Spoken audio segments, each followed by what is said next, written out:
In 2017, Tarsier Studios transported players to the bizarre, creepy world of Little Nightmares, a wonderful gem of a game that somehow managed to be childishly endearing and deeply disturbing all at once. Almost 4 years later, the indie developer is back with a sequel, and fans of the first game will be glad to know that Little Nightmares 2 is better than its predecessor in almost every way possible. It recognizes and retains the biggest strengths of the first game. It expands on its scope in key ways that, while feeling true to the series' formula, improves the experience significantly. The end result is a stirring, unsettling horror experience that, in spite of being a bit too brief, is full of unforgettable moments. Before we go ahead, a quick request. We upload new videos every single day, and your subscription matters a lot. So please consider subscribing and enable all notifications by clicking the bell icon. With that out of the way, let's begin. Little Nightmares 2 introduces a new protagonist, a boy named Mono, while 6, the previous game's protagonist, accompanies you on your journey as an AI-controlled companion. While the first game was set completely within the innards of the underwater vessel called the Maw, Little Nightmares 2 is much larger in scope, with Mono and 6 traveling to the decaying metropolis of the Pale City. The denizens of the Pale City are constantly glued to their television screens, which emit signals being sent out by an entity known as the Thin Man from the signal tower that looms in the distance, with these signals turning everyone into brainwashed freaks. Like its predecessor, Little Nightmares 2 tells its story completely wordlessly, but also like its predecessor, it does so expertly.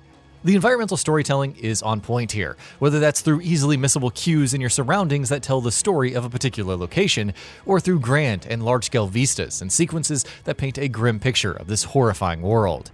Little Nightmares 2 constantly does a lot with very little, and it consistently strikes the perfect balance between telling the story the developers want to tell and being ambiguous and leaving things open to interpretation.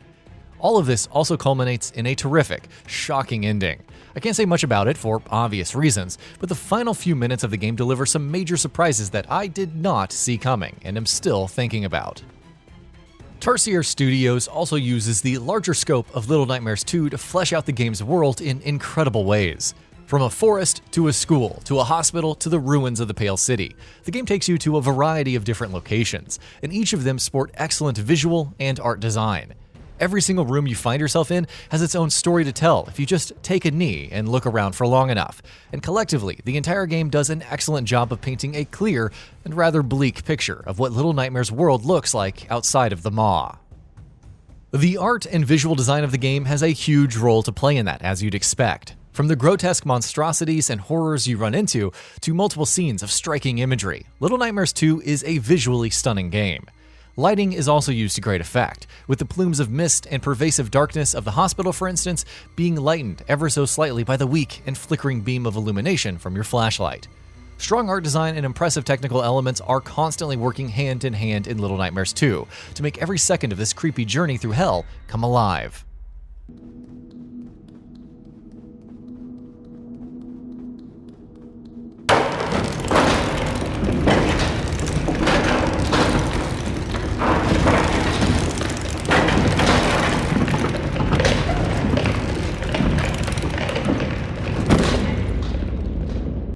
Similar to the story and the world, Little Nightmares 2's gameplay also sees improvements and additions to expand upon the previous game's scale.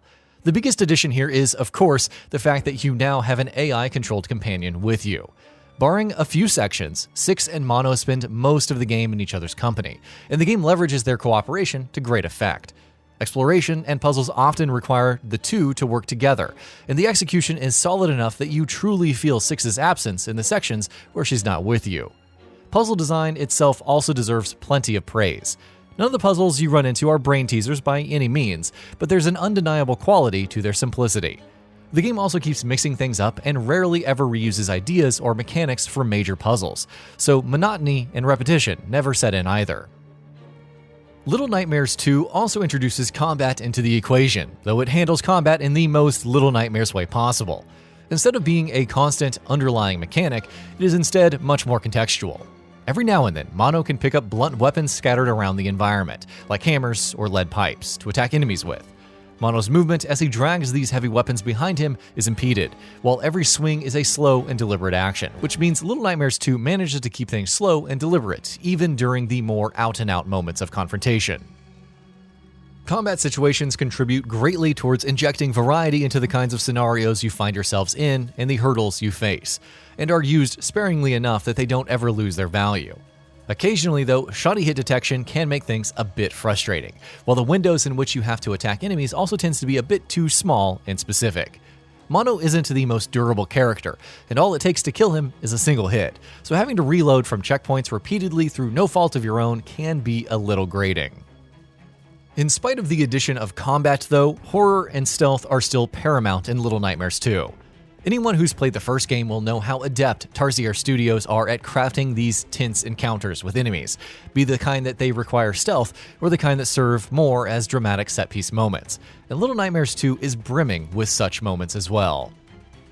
In my experience, the game's first chapter wasn't particularly scary, but the tension and atmosphere kept ramping up at a constant pace. Enemy design also deserves to be called out. Throughout its runtime, Little Nightmares 2 throws a lot of, well, nightmares at you, and they're each creepier than the last, from haphazardly stitched together mannequin-like patients in a hospital to a terrifying teacher who can stretch her neck to great lengths to bend them around corners as she tries and hunts you down. The trial and error nature of the first game is also still very much present in these encounters, and barring a few sections where things felt a bit too arbitrary or a bit too punishing, I was consistently impressed with the creativity showcased and how they were designed. The hospital chapter, for instance, is absolutely terrific and has some of the best and most terrifying moments of the entire game. It constantly had me on the edge of my seat, which is about all I can say about it without spoiling anything. I only wish the game was a little longer and had more of these excellent moments to deliver. I finished Little Nightmares 2 in about 5.5 hours, and though hunting for collectibles and exploring the environments to take on some of the optional tasks, which should feel very familiar to those who have played the first game, can add to that runtime, the game still feels a bit too brief. If you're the quality over quantity kind of player, Little Nightmares 2 will definitely satisfy your needs. But for those who are looking for more quantitative bang for their buck, might find the $30 price tag a little steep. The one area where Little Nightmares 2 doesn't make enough improvements over its predecessor is the platforming and movement. Like its predecessor, its nature as a 2.5D experience often works against it, and makes for inaccurate and clumsy movement. All too often, I misjudged and miscalculated jumps. On top of that, more than a few times, the issues with the movement combined with the eccentric controls to result in cheap deaths. The lenient checkpoints ensure that things don't ever become too frustrating, but the clumsy movement and finicky controls can still be a bit of a nuisance.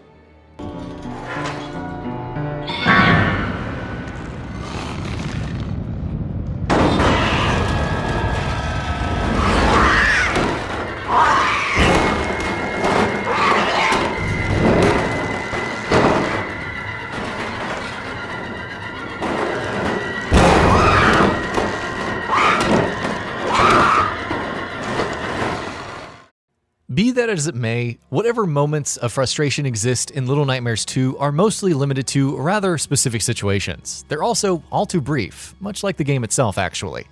But while that last point may count as a knock against it, it's what it does with its runtime that really helps set Little Nightmares 2 apart.